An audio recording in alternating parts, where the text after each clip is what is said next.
All right. How's it going? Oh my goodness, here we go. Um, yeah, life has really been tough, so I haven't recorded in quite a number of days. Um, but I thought I would try to get in a video today, real quick. I've got to run in like 10 minutes and go get my son from practice.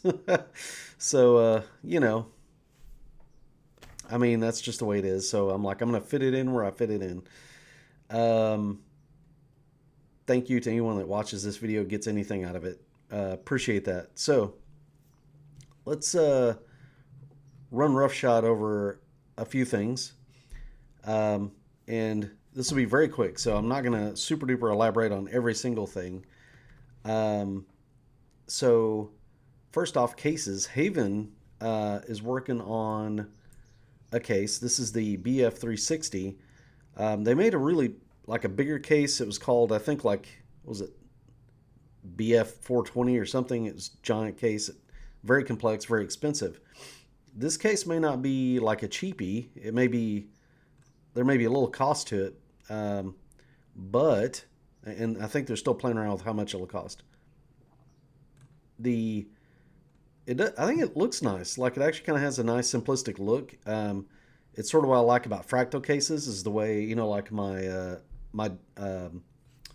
um, fractal design North. The kind of the slats in the front, and it's kind of got like the same sort of look going on to it. But behind this, it has, I don't know if I can show you. Uh, all right, kind of a small picture, but it has 280 millimeter fans back here in the front, and they're like 40 millimeters thick. Like they're not playing around. So this thing's just gonna be a wind tunnel inside there. They've got an interesting slope to the PSU shroud that is going to channel air up into the GPU. And they actually studied this, I think, a little bit more maybe than some other companies did with regards to how the slope works. So I'm interested to see how this performs. Gamers Nexus did a video on it. Um, we'll have to see, but really thick fans, big fans, 180 millimeter fans, um, pushing a lot of air. So some people may be like, well, but it doesn't have fans on the PSU shroud or something like that. Here's the deal, right? The moment that you put fans in place, you'll see case manufacturers try to market what they call like stack cooling or something and say, well, heat rises. Man, that's a very passive effect. And the moment that you introduce fans into the equation, that's no longer a concern. Like that's no longer a thing. Um, fans are much more powerful than that effect. You can have fans like take your ceiling fan for example, right? It's a little bit warm in the room. You turn the ceiling fan on, the air is pushed down and it cools you in the room, right? That's going opposite of that effect, but it works. And the reason why it works is because it's very passive. An actual propeller pushing air is going to be much more powerful than that, right? So, so this is interesting. I'm interested to see how this case goes. You know, I, it's a design as old as PC cases, right? Fans in the front, PSU in the bottom, um, which gets a lot of area out of the way for your um, CPU cooler, right? I do think a 360 will fit in the roof of this, if I'm not mistaken. Yes, it does. Um, yeah, so I mean, just should be a good case. I'm interested how it does with air coolers because there's another tidbit up here they found. Supposedly, there's a good shot of like how the fans are arranged in the front. You can put two 180s in the roof as well, um, and they actually have a configuration here where one 180 is intake and the other 180, which is like right next to it, is actually exhaust. I'm curious to see how that works out from a, um, and you can actually see it here. So you have intake and then exhaust, and they're right next to each other. I'm curious to see how that works. Um, I think it would be good because, okay, so a lot of times you're worried about recirculation, right? But I suspect because these fans are so burly, um, this is just going to eject air out. Like there's not going to be much of a chance for air as long as the top is not too restrictive, which I think this is the top over here. And with those slats with all that ventilation area, I don't think you're going to have any issue with heat recirculating.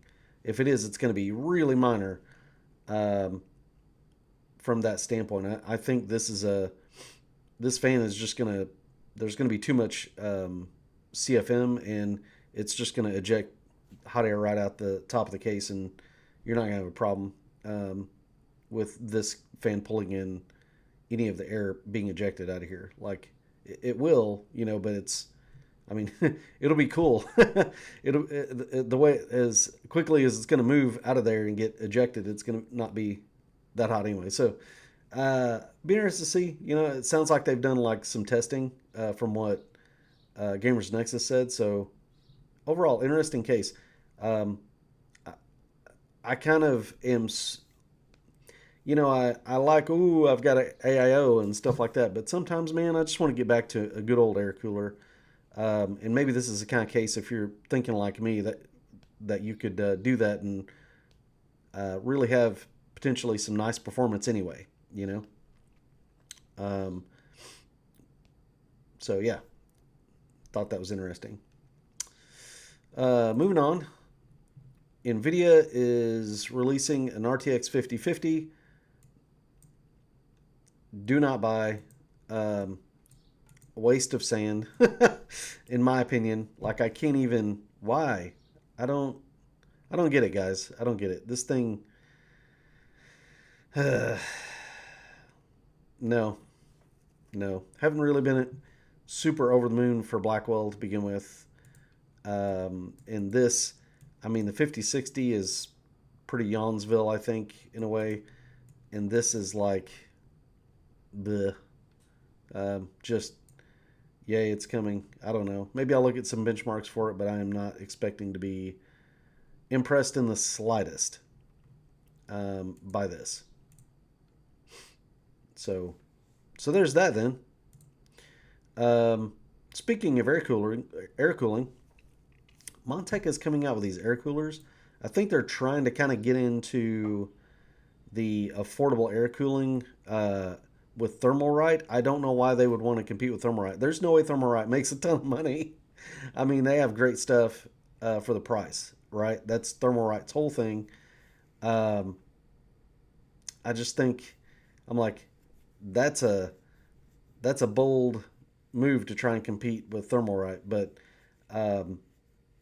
like these seem to be the new thing, and you've got various versions of this specific cooler. This is the NX400. There is, I think, another cooler they're coming out with.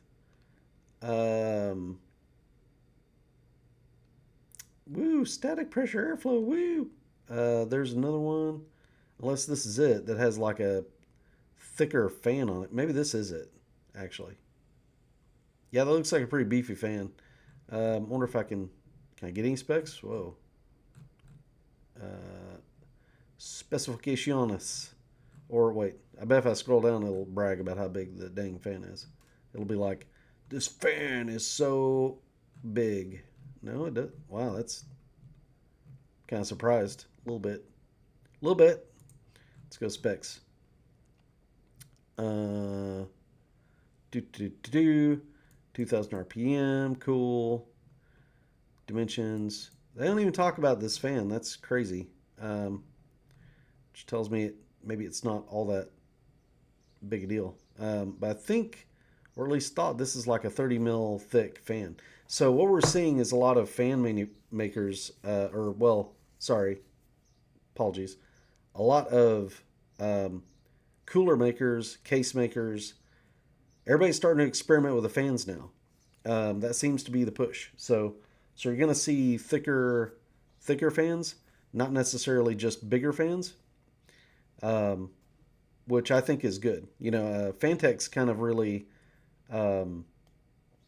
sort of made everybody aware of if you just add a few millimeters to the depth, you can get the fan pitch more aggressive and move more air that way. Um, but of course, that impacts fitment, right? Um, if your case is a case like the Fractal North, right, where it has the panel and then the fans go on the outside of the panel, um, and then there's the mounts, right? So the mounts, if it mounts on the outside of the case in a way, behind a front panel that you pull off, you could run into fitment issues because those panels usually designed to allow 25 mil thick fans. So you had 5 mils, 10 mils, whatever it is. You're going to run maybe an interference with like a dust filter or something like that. So, um, the fact that we're getting cases now more so designed around the thought of we're going to have big fans, that's helpful. The other part is for a lot of cases that have front mount fans, if they mount to the back of that, so they protrude into the case, you run into video card fitment issues potentially if you buy the absolute biggest video card you can get your hands on, right? So cases have to be a bit longer or deeper, I should say, in order to accommodate for that. So that's kind of the whole thing around that. Like when you change the size of one thing, a lot of times it can really have an impact on how you design the entire case. Um, and video card manufacturers also consider this when they're designing the heat sink and shrouds for their video cards, because they're like, oh, like this is going to start having fitment issues. That's going to lower the amount of people that may want to buy this. So then they try to come up with ways to get around that, which means maybe they make the video card a bit wider, towards the side panel. Maybe they you know make it thicker instead of just longer. There's all sorts of things with that. Some manufacturers, the really high end cards, they'll even put water coolers on them. Like you have the Republic of Gamers 360 AIO 590 5090 whatever. So there's all sorts of things to consider when you're building as far as dimensions, um, especially if you're someone who maybe doesn't want the most ginormous case in the world, and like it just eats up all of your desk real estate if you have it on your desk, for example. Um, so yeah, but that's interesting. Thicker fans can perform better, not always and not in every single category, but typically speaking, when you have a little bit more to work with and you develop that, then you can have some better cooling results. Um, Ideally, if you tune it right, you can get at least similar levels of performance of a 25 millimeter fan. Maybe not have to rotate as fast, makes it quiet, or more quiet. Like there's a lot of advantages to going to a thicker fan, potentially. All depends on how you do it, though. Last but not least, I thought I would take a quick look at video card prices. So the 9070s, um, the 9070 XTs are still pretty expensive, but I think they're starting to be slightly more reasonable. I don't know. Um, I need to look at the 5070 Ti's, but um, like the Sapphire Nitro Plus for $800, that sucks, but it's not that bad, I guess. It's a highly customized card. Your gigabyte is 729. Like, it sucks, man. I got my Prime ASICS card for $599. I managed to get that at Micro Center, and I can't get over these cards being over $800. Um, it's just, I think that's just a hill too far, maybe. Um, some of these are out of stock, like the Tough is out of stock. So yeah, I'm thinking, the ones in stock, they've got stock of them. So, I mean, that's good. They're available to buy. Um, I would personally opt for, I would probably do a Pulse for $749. I'd probably be willing to do that. $799, Sapphire Nitro Plus, Um, you got your Steel Legend for $699. That's probably about right. Um, for the current market conditions, it's not great, guys. I would like to see this about $100 cheaper, but I think this is kind of where we're living at if you want a brand new card. I don't know how the 50 series is doing, so let's look at the 5070 Ti for a comparison.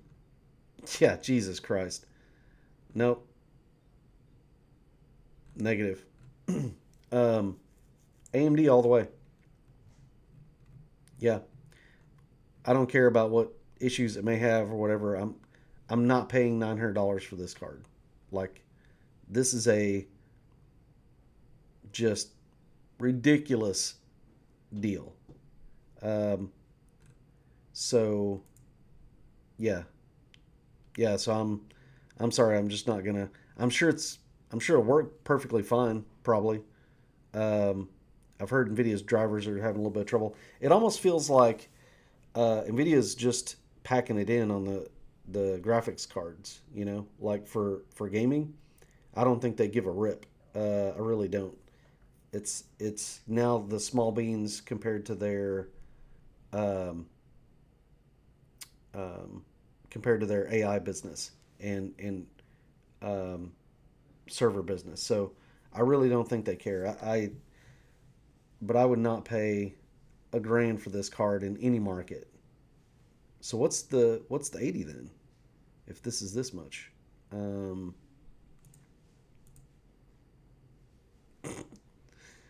no, uh, no, guys, this ain't the sauce, y'all. I don't care. Not gonna do it. Not gonna do it. And I'll look at Of course, this will be double, right? Yeah, $3,000. No. So you know, if you're probably buying a 9070 XT. If you're making a new machine, 7900 XTXs, 4080s, still relevant performance, as is probably your 12 gig 4070 and up, I would say ish. But honestly, you're probably buying one of these. Like, what's the 9070 look like? That's really high. That's ridiculous. Yeah, I don't think they care to sell any of these. Um, so I think the 970 XT is probably your game. I don't know what the 9060 XT looks like. So that's significantly cheaper. Okay. So yeah, if you're looking for a budget deal, maybe a 9060, you can at least get 16 gigs of VRAM, so that's good. Um, but I would say it's probably the 9060 XT or the 9070 XT are your two. Uh, for your money, if money's no object and you don't care, obviously you're not. This is not the video for you. um, Ignore everything I say and just go buy whatever is the most expensive thing that you want. Whatever, you know. Uh, but like, and I apologize if my picture frame is kind of covering some of this up, but I think you can still see what I'm talking about. Um, $700, $750 for the 9070 XT, which is a comparable card to a 5070 Ti, that is $250, $200 more. Yeah, like I think you have to go with the 9070 XT. That's just, you know, you, I mean, drivers, whatever being what they may, I, at some point it's just like the money is, it's just not, the juice isn't worth the squeeze on the 5070 Ti or any of the Nvidia cards, in my opinion, right at this moment. So if you have a 4080, 4090, 7900 XTX, honestly a 7800, any of the kind of the upper 7000 series cards, you probably just hang on to them. I upgraded from a 3080 10 gig to a 9070 XT, and I stand by that upgrade. It's been good. I've definitely gotten more performance, so I'm pretty happy with that. I don't know if I'm going to go 4 or 5 years with this card, but I'm going to go a while with it, ideally. Um, and I would say, if you're in that era, like you have anything that's a 30 series, 6000 series from AMD or older, then this, I would say you should maybe consider this. Maybe use the trade-in program, try to get some money off, sell your old video card while it's still got a little bit of value left. You can probably get a couple $100 at least for it. If it's one of the upper end, like 6000 series or something, you could probably make a deal for somebody on one of those. Not get one of these, and I think you'll be relatively happy with the upgrade. Um, but if you're in the 4000 series, the 7000 series, I'd probably not do that. So anyway, guys, I got to go get my son. Listen, thank you for watching. Like and subscribe if you would, or if you found any of this helpful at all. Really appreciate it. Have a great weekend, and we'll see you in the next one.